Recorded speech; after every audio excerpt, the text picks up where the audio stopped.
దక్షిణామూర్తికి ధ్యాన మంటపమే కడతారు తప్ప దేవాలయం కట్టారనుకోండి మళ్ళీ అల్లరి మొదలు. ఎందుకని? అక్కడ కోడు కొబ్బరికాయ పట్టుకొస్తే ఢామ్మన కొబ్బరికాయ కొట్టాలి, అక్కడి నుంచి దాన్ని నైవేద్యం పెట్టాలి, ఓ షోడశోపచార పూజ, అభిషేకం, దానికి నీరాజనం, మంత్రపుష్పం, అక్కడికి వచ్చి ఓ పూజ చేయించుకునేవాడు. ఇంకా నువ్వు ప్రశాంతంగా దీన్ని చూస్తావా? నీ మనసు అట్టెడుతూ ఉంటుందా? ఏట్రా వీడు ప్యాంటు చొక్కా వేసుకొచ్చేసి పూజలు ఏంట్రా అనుకుంటావు. కదిలిపోయిందా లేదా మళ్ళీ? అందుకే దక్షిణామూర్తి దగ్గరికి వెడితే ధ్యాన మంటపం కడతారు. ధ్యాన మంటపం అంటే ఏంటంటే అక్కడ ఇంకా మాట మాట్లాడరు. బయటి గోడ ఏది ఉందో అక్కడి నుంచి మాట్లాడడం మానేయాలి. అలా మాట్లాడారనుకోండి లోపలికి వెళ్ళి ఆ మూర్తి వైభవాన్ని పాడు చేసిన వాళ్ళు అవుతారు, ఆయనకి చిరాకు వస్తుంది. కాబట్టి బయట గోడ దగ్గర నుంచి మౌనం, ఏమీ మాట్లాడకుండా లోపలికి వెళ్ళి కూర్చుంటాడు. ఇప్పుడు మీరు మాట్లాడకుండా కూర్చుంటే సగం భావాలు తమంత తాము అడిగిపోతాయి. మాట్లాడలేదు కదా, గొడవకు అవకాశం లేదు, ఇక ప్రశాంతంగా ఉంటాడు. ఇప్పుడు ప్రశాంతంగా ఉన్న దాని మీద మనసుని దక్షిణామూర్తి వైపుకి తిప్పారనుకోండి, ఎదురుగుండా ఉన్న మూర్తి వంక చూశారనుకోండి, ఆయన వీరాసనం, ఆయన కాలు మీద కాలు పెట్టుకున్న తీరు, ఆయన పట్టినటువంటి ముద్రలు, ఆయన చెవులు, ఆభరణాలు, చిన్న చిరునవ్వు, ఆ ప్రశాంతత, దాని వంక మీరు అలా చూస్తున్నారనుకోండి, మీకు తెలియకుండానే మీ మనస్సు ఎంతో ప్రశాంతపడుతుంది. అంత ప్రశాంతపడగానే మీ రక్తం యొక్క వేగం నియంత్రింపబడుతుంది, హృదయ స్పందనం నియంత్రింపబడుతుంది, ఎన్నో అనారోగ్యాలు తగ్గుతాయి. లోపల ప్రశాంతపడి పైకొచ్చారు కాబట్టి మంచి ఆలోచనలు వస్తాయి. అందుకే సమస్త కటాక్షములకు ఆలవాలమేది అంటే దక్షిణామూర్తియే. అందుకే పెద్దవాళ్ళు ఒక మాట చెప్తారు, నీ జీవితం పండాలి అంటే నీకు పూజ వచ్చా రాదా వదిలేయి, నీకు వేదం తెలుసా తెలీదా వదిలిపెట్టేసేయి, నువ్వు ఉపనిషత్తులు చదువుకున్నావా చదువుకోలేదా వదిలిపెట్టేయి, రామాయణ భారత భాగవతాలు తెలుసుకున్నావా లేదా వదిలిపెట్టేయి, దక్షిణామూర్తి యొక్క మూర్తిని చూస్తూ కూర్చోవడం నేర్చుకో, అదొక్కటి నేర్చుకో చాలు, ఏమక్కర్లేదు. ఇంకా దక్షిణామూర్తిని పెట్టుకుని రోజు కాసేపు ఆయన్ని చూస్తే చాలు. మీకు నేను ఇంకా విచిత్రమైన విషయం చెప్పనా? చంటి పిల్లలు కొంచెం కొంచెం పెరిగి పెద్దవాళ్ళు అవుతున్నప్పుడు ఇంట్లో అందమైన దక్షిణామూర్తి విగ్రహం ఉండి, విగ్రహం అంటే ఫోటో కనీసం ఉండి, పిల్లలు కాసేపు దాని వంక చూడడం అలవాటైతే మీరు చూడండి, నేను యథార్థం చెప్తున్న, పెద్దలు నిర్ణయం చేసింది, వాళ్ళు కళ్ళు తిప్పి ఆడుకుంటూ పాకడం కూర్చోవడం వచ్చినప్పుడు చూసినప్పుడు వాళ్ళు నిశ్చలంగా కాసేపు ఇలా దక్షిణామూర్తి వంకే చూస్తారు. పిల్లలు చిన్నతనంలో దక్షిణామూర్తి వంక అలా ఎదురుగుండా కూర్చుని చూస్తే రెండు ఫలితాలు వస్తాయి. అపమృత్యు దోషం పోతుంది, సరస్వతి కటాక్షం కలుగుతుంది. అందుకే అసలు ఇంట దక్షిణామూర్తి ఫోటో లేని ఇల్లు ఉండరాదు. అంత మంగళప్రదమూర్తి ఎవరు అంటే దక్షిణామూర్తియే. అటువంటి దక్షిణామూర్తి అంతటి వైభవం కలిగినటువంటి స్వామి కనుక ఆయన గురించి చెప్తూ ఏమన్నారంటే, అయ్యా ఆయన మూర్తి స్వరూపంలో లేనివాడు, కానీ ఇవన్నీ నిర్వహిస్తున్నవాణ్ణి చూడాలని నువ్వు తాపత్రయపడ్డావు కనుక నీకు ఎదురుగుండా అలా కనపడుతున్నాడు. ఇప్పుడు ఆయన గురించి చెప్పేటటువంటి శ్లోకం ప్రారంభం చేస్తూనే చిత్రం అంటూ మొదలెట్టారు. అలా శ్లోకం ఎక్కడా ప్రారంభం కాల. ఈశ్వరుడి స్తోత్రం, ఈశ్వరుడికి సంబంధించిన ధ్యాన శ్లోకం, అలా మొదలైన శ్లోకం ఒక్క దక్షిణామూర్తికే ఉంది. చిత్రం అని మొదలెట్టారు. చిత్రం అంటే అబ్బా చాలా ఆశ్చర్యం అని. ఏమిటి ఆశ్చర్యం? ఏమిటి ఆశ్చర్యమో నువ్వు ఆ శ్లోకం అర్థమైతే నీకు తెలుస్తుంది. అప్పుడు నీకు దాన్ని చూడాలని కుతూహలం పుడుతుంది. లోకంలో ఆశ్చర్యం అన్నాను అనుకోండి, నేను మీకు చూడాలనిపిస్తుంది. మీకు తెలుసా, నేను మీకు ఒక విషయం చెప్తాను, మీరు తెల్లబోతారు. నేను ఒక సరోవరం చూశాను. ఆ సరోవరంలో నీళ్లలోంచి ఎప్పుడు అగ్ని జ్వాలలు పైకొస్తూ ఉంటాయి. ఎంత విచిత్రం అంటే, మనం ఒకవేళ ఆ సరోవరంలో స్నానం చేస్తూ అగ్ని జ్వాలల్లోంచి అలా బయటికి వచ్చినా ఒళ్ళు కాలదు. ఎంత ఆశ్చర్యం అని నేను అన్నాను అనుకోండి. నేను వేదిక దిగిపోయాక మీరు ఏమంటారు? ఏమంటే అది ఎక్కడుందండి అని అడుగుతారా అడగరా? ఆశ్చర్యం అని అనగానే చూడాలని కుతూహలం కాదు. అలా ఎందుకు మొదలెట్టారు శ్లోకాన్నంటే, అది ఏమిటో తెలుసుకోవాలని కుతూహలం కలిగితే పనికి మాలిన కుతూహలాల వల్ల పాడైన వాడు ఈ కుతూహలం వల్ల బాగుపడతాడు. ఎందుకంటే లోకంలో అన్నీ చెడ్డవే కావు, కొన్ని మంచి ఉంటాయి. ఆయన ఎప్పుడూ దేవుడి గురించి ఏడుస్తుంటాడన్నాడు అనుకోండి, మంచి ఏడుపు అది కాదు. ఎప్పుడూ దేవుడి గురించి ఏడుస్తున్నాడంటే మంచిదే. ఎప్పుడూ పెళ్ళం గురించి ఏడుస్తుంటాడండి అన్నాను అనుకోండి, వాడి కర్మ అంటాడు కాదు. దేని గురించి ఏడుస్తున్నాడు ప్రధానం, ఏడవడం ప్రధానం కాదు. దేని గురించి ఏడుస్తున్నాడో అది గొప్పది.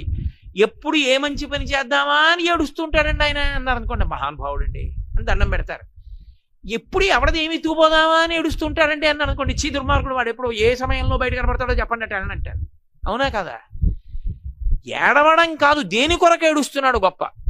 కామం ఉండడం తప్పు కాదు, దేని మీద కామం ఉంది ప్రధానం. కేవలం లౌకిక విషయముల మీద కామం అనుకోండి, ఆయన పూజనీయుడు కాడు. భగవత్కామం అనుకోండి, భగవంతుని యందు కోరికున్నవాడు అనుకోండి, పూజనీయుడు కాదు. కామం తప్పనకూడదు, ఏ కామం అని అడగాలి, అప్పుడు తప్పో ఒప్పో చెప్పాలి. అంతేగాని ఆయనకి విశేషమైన కామం అండి అన్నాను అనుకోండి, చీ దుర్మార్గుడు అనేకూడదు. ఆయనది భగవత్కామం అయితే నువ్వు లెంపలేసుకోవాలి. మళ్ళీ ఎందుకు వచ్చింది, ఏ కామం అని అడగాలి. కాబట్టి కోరిక ఉండడం తప్పు కాదు, ఏడవడం తప్పు కాదు. దేని మీద కోరిక, దేని మీద ఏడుపు, అది తెలుసుకుని చెప్పాలి. చిత్రం, కుతూహలం. చిత్రం అనగానే ఆశ్చర్యం. అబ్బా ఎంత ఆశ్చర్యం అండి అని మొదలైంది శ్లోకం అనగానే మీరు ఇప్పుడు ఏమనాలి? అదొకటే నేను చెప్పా, శ్లోకం వదిలేశాను అనుకోండి. ఏమన్నా బాబు ఆ శ్లోకం చెప్పండి, అది ఏమిటో, అది ఏమిటి చిత్రం, ఏమిటి ఆశ్చర్యం అంటే, మనకి లోకంలో పాడవడానికి కారణం ఏమిటంటే ఆశ్చర్యం అన్న మాటే పాడు చేసేయడానికి కారణం. మీరు బాగా గమనించాలి సుమా, నేను వేదాంత సంబంధమైన విషయాన్ని చాలా తేలిక భాషలోకి తర్జుమా చేసి మాట్లాడుతున్నాను. మీరు ఎప్పుడైనా చూడండి, ఇది నీకు అనవసరం అన్నారనుకోండి, అదే తెలుసుకునే ప్రయత్నం చేస్తాడు. లోకంలో పాడైపోవడానికి కారణం అక్కడే ఉంటుంది. ఈ వయసులో నీకు ఇది అనవసరం అని మీరు అన్నారనుకోండి, వాడు అదే తెలుసుకోవాలని చూస్తాడు. ఒరే నీకు ఎప్పుడు ఏది అవసరమో నాకు తెలుసు, అప్పుడు నేను నీకు సమకూరుస్తానన్న తండ్రి మాట విని కుతూహలాన్ని చంపేసుకున్నాడు అనుకోండి. మా నాన్నగారు ఏది చూడమన్నారో, ఏది వినమన్నారో, ఏది చదవమన్నారో, ఏది చెయ్యమన్నారో అదే చేస్తానన్నాడు అనుకోండి, బాగుపడిపోయాడా లేదా? అక్కర్లేని వాటి మీద కుతూహలమే కదా మనిషిని పాడి చేసేది. ఇప్పుడు ఆ కుతూహలాన్ని తిప్పాలి, ఇంకొక వైపుకి తిప్పాలి. దేని వైపుకి తిప్పితే బాగుపడతాడో అటు వైపుకి తిప్పాలి. వీడికి ఎలాగో అలవాటు ఉంది, ఏదైనా ఆశ్చర్యం అంటే ఏమిటండి అది అంటుంటాడు. అందుకని అలా మొదలెట్టారు. ఏమిటండి అది అంటాడేమో, అన్న తర్వాత తెలుసుకుంటాడేమో, తెలుసుకుని చూడడానికి ఎడతాడేమో, విడితే బాగుపడతాడు. కాబట్టి చిత్రం ఏమిటి? వటతరోర్మూలే వృద్ధా శిష్య గురుర్యువా గురోస్తు మౌనం వ్యాఖ్యానం శిష్యాస్తు చిన్న సంశయా. దక్షిణామూర్తి అన్నమాట వాడలేదు, వాడకుండా చెప్తున్నారు శ్లోకం. చిత్రం ఆశ్చర్యం. ఏమిటి ఆశ్చర్యం? వటతరోర్మూలే, ఇది ఆశ్చర్యం. వటతరువు అంటే, వట అన్న మాటకు అర్థం ఏంటంటే మర్రి చెట్టు, మర్రి అని. తరువు అంటే చెట్టు, మూలే అంటే దాని మొదట్లో. మర్రి చెట్టు మొదట్లో కూర్చున్నాడు. మర్రి చెట్టు మొదట్లో కూర్చుంటే అంత ఆశ్చర్యం ఏంటి? ఏ మర్రి చెట్టు మొదట్లో కూర్చోరా? మర్రి చెట్టు ఉంటుందా? లేకపోతే దానికి అంత గొప్పగా మాట్లాడడం ఎందుకు? ఋషి మాట్లాడాడు అంటే ఏదో అర్థం ఉంది అని గుర్తు, లేకుండా మాట్లాడటం. ఇన్ని చెట్లుంటే దక్షిణామూర్తి అన్ని వదిలేసి అశ్వత్థ వృక్షం ఉందిగా, రావి చెట్టు కింద కూర్చోవడం మానేసి మర్రి చెట్టు కింద ఎందుకు కూర్చున్నాడు? దాన్ని జాగ్రత్తగా తెలుసుకోవాలి. వట అన్న మాటకి సంస్కృతంలో అర్థం ఏమిటంటే, వటవృక్షము అన్నదానికి ఒక లక్షణం ఉంటుంది. ప్రపంచంలో అన్ని జీవులు కూడా చేతితో నోటితో నీళ్లు తాగుతాయి. చేతులున్నవన్నీ చేతితో పట్టుకు తాగుతాయి, ప్రధానంగా నోటితో తాగుతాయి. కాళ్ళ ద్వారా నీళ్లు తాగేవి ఏవి ఉండవు. కాళ్ళతో నీళ్లు తాగుతుందండి, దాహం వేస్తే నీళ్లలో కాళ్ళెట్టి పీల్చుకునేవి ఉండవు. కింద నుంచి పైకి లాగవు, పైనుంచి కిందకు వదులుతాయి నీటిని. ఒక్క చెట్లు మాత్రం కింద నుంచి పైకి లాగుతాయి, పాదాల్లోంచి నీటిని తలకెక్కించుకుంటాయి, వేళ్లల్లోంచి పైకి కదా ఎక్కుతాయి. అసలు చెట్టే విచిత్రం. సృష్టిలో చెట్టు చాలా విచిత్రం. ఎందుకో తెలుసా? అది పాదాలతో నీళ్లు లాగుతుంది. పాదాలతో నీళ్లు లాగడం ఒక ఎత్తు అయితే, ఎక్కడానికి ఉపయోగపడుతుంది. ఎత్తు ఎక్కడానికి ఉపయోగపడేది ఏంటంటే, లోకంలో తనంత తాను ఏర్పడింది చెట్టు ఒకటే. మీకు ఎప్పుడైనా దూరంగా ఉన్న చూడాలంటే సాధనము తనంత తానేదో తెలుసా? చెట్టే. మీరు అందుకే రామాయణం కానీ భారతం కానీ పరిశీలన చేస్తే, నీళ్ళు ఎక్కడున్నాయిరా అన్నారనుకోండి, చెట్టెక్కి చూడంటారు. రాముడు లక్ష్మణస్వామితో అంటాడు, చెట్టెక్కి చూడు ఎక్కడుందో సరోవరం అంటాడు. చెట్టు ఎక్కితే నీళ్లు కనపడతాయా? కనపడచ్చు, కనపడకపోవచ్చు. దేన్ని బట్టి కనిపెడతారో తెలుసా? చెట్టు పక్షుల కాలవాలం.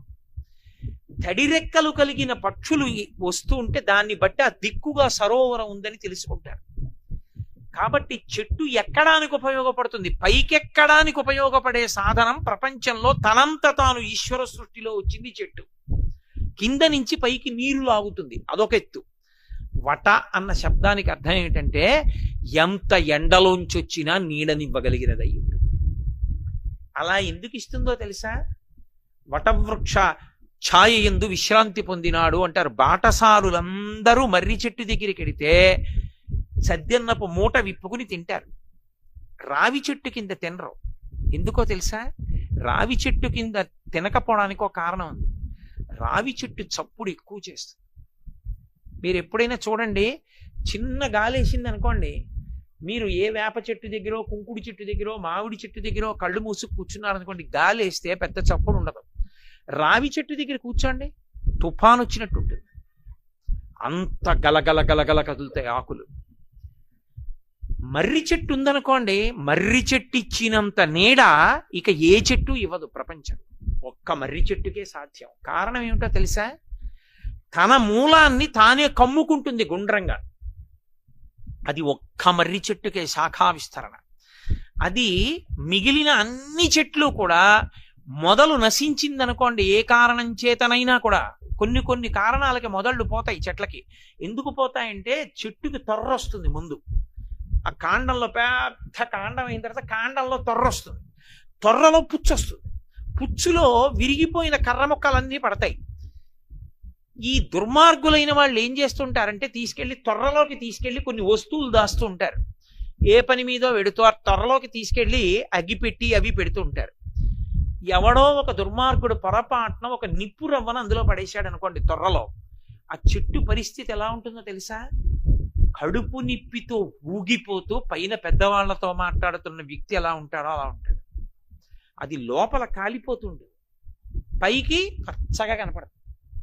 ఆ తొర్ర కాలిపోయింది అనుకోండి కొన్నాళ్ళకి, ఆ చెట్టు చచ్చిపోతుంది, ఇక నీరు పైకి ఎక్కదు, అందుకని పైన అంతా ఎండిపోతుంది.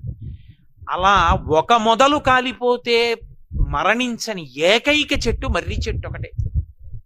మర్రి చెట్టుకు అలా చావు రాదు. ఎందుకో తెలుసా? అది ఆకాశంలోంచి వేళ్లు దింపుతుంది. కొమ్మ ఇలా వెళ్ళింది అనుకోండి, ఇలా వెడితే అక్కడ ఒక వేరు దింపుతుంది, చెట్టులోంచి వేరు వస్తుంది. అన్నిటికీ భూమిలోనే వేళ్ళుంటాయి, ఇంకా పైకి ఇలా ఎక్కవు. ఒక్క మర్రి చెట్టుకి పైనుంచి కిందకి దిగుతాయి, దిగి అవి భూమిలోకి వెళ్ళిపోతాయి. వెళ్ళిపోయి దాన్ని అవే పెనవేసుకుని మళ్ళీ పెద్ద కొమ్మలాగా నిలబడిన స్తంభంలా తయారైపోతాయి. ఇవి నీళ్లు లాగేస్తాయి, లాగేసి కొమ్మకి ఇచ్చేస్తాయి. అందుకే ఇక్కడికి పోయిందనుకోండి, అక్కడ అలాగే మళ్ళీ బతికేసి మళ్ళీ ఆధారం వీళ్ళు దింపేస్తాయి. అందుకే ఒకసారి మర్రి చెట్టు పుట్టిందా ఇక ఆ మర్రి చెట్టుకి చావు ఉండదు. రెండు, మర్రి చెట్టు తన చుట్టూ తాను విస్తరించుకుని వెళ్ళిపోతుంది. ఏం బుత్తినే అన్నాడు ఋషి అనుకోకండి. వట తరు అన్న రెండు మాటలు వేశాడు అంటే దానికి అంత గూఢమైనటువంటి అర్థం పెట్టి వేశాడు ఆయన.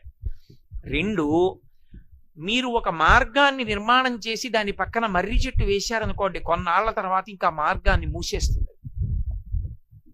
మార్గాన్ని మూసే లక్షణం ఉన్న చెట్టు మర్రి చెట్టు. ఎందుకో తెలుసా? అది కొమ్మ ఎలా వెళ్ళి మార్గం నిర్మాణం చేశాం కదండి, ఒక 6 నెలలు పోయిన తర్వాత మళ్ళీ చక్క వాహనం మీద ఇటు ఎడదాం అనుకున్నారు అనుకోండి, అది కొమ్మ పెంచి మధ్యలోకి ఊడ దింపుతుంది. ఊడ దింపేస్తే ఊడ భూమిలోకి వెళ్ళిపోయి అడ్డంగా పెరుగుతుంది. అప్పుడు ఇంకా వాహనం వెళ్ళదు. అందుకే మర్రి చెట్టు ఎక్కడుందో అక్కడిక కదలికలు ఉండవు, ఆగిపోతాయి. విపరీతమైన నీడనిస్తుంది. రెండు, దాని మొదలు మీరు చేరలేరు.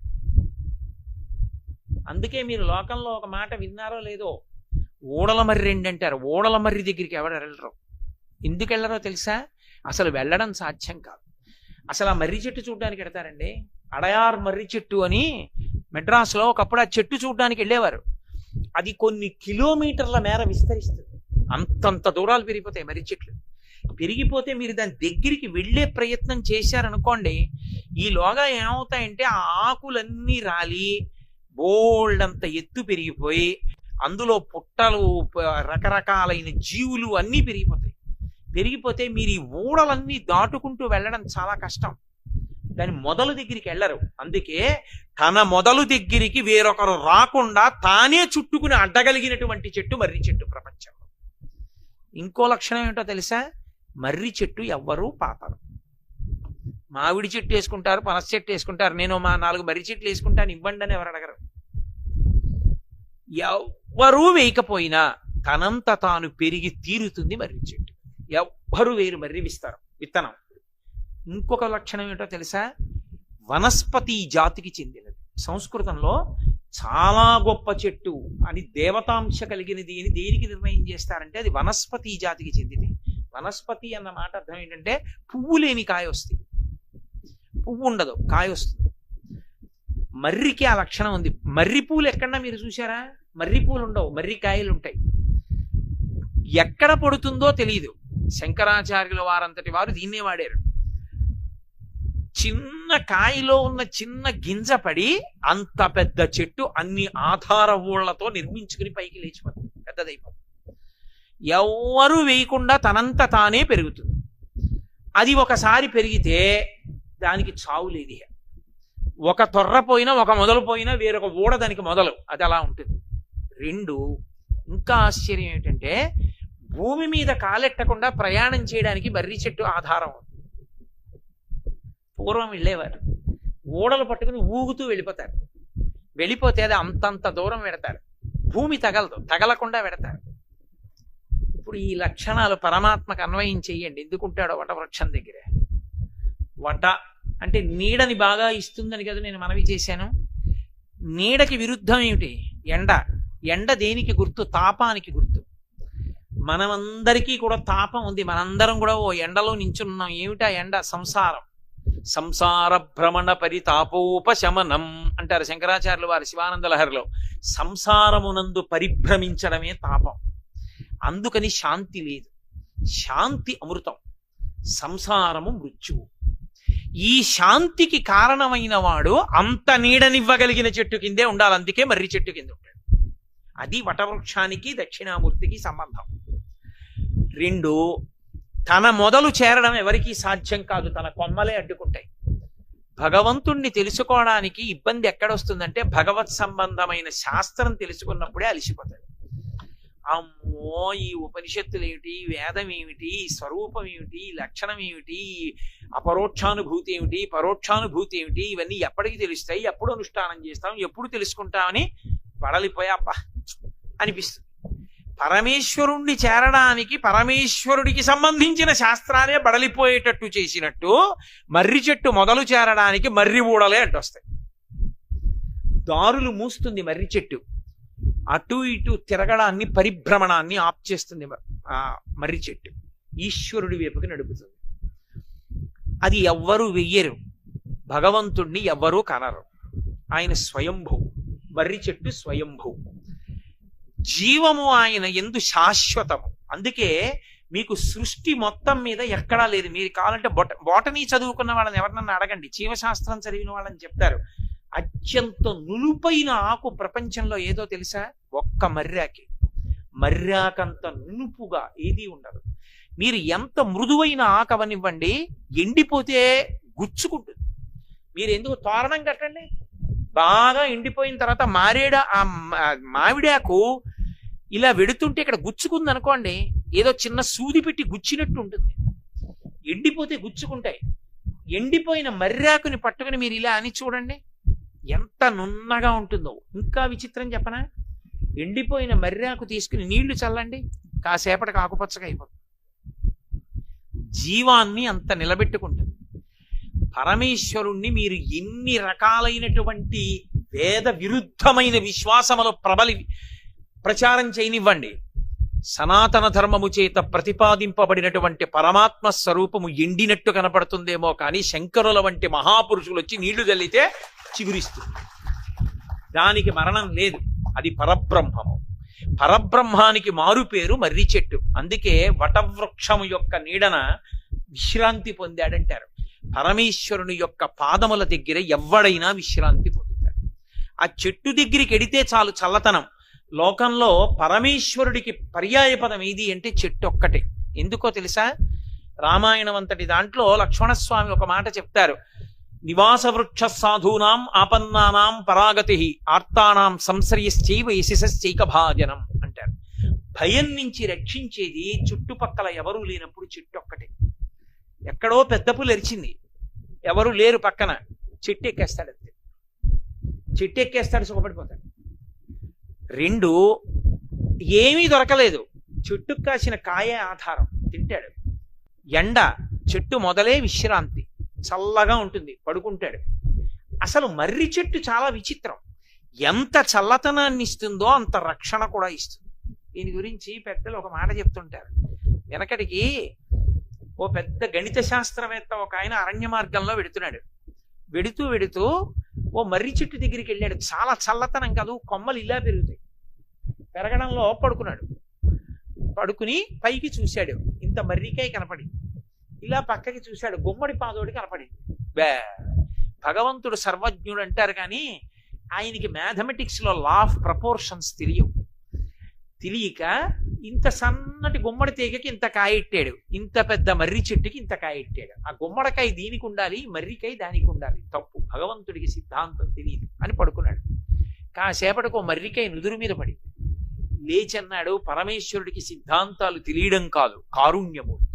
గుమ్మడికాయ దీనికి కాసి ఉంటే నా బుర్ర బద్దలయ్యేది అన్నాడు.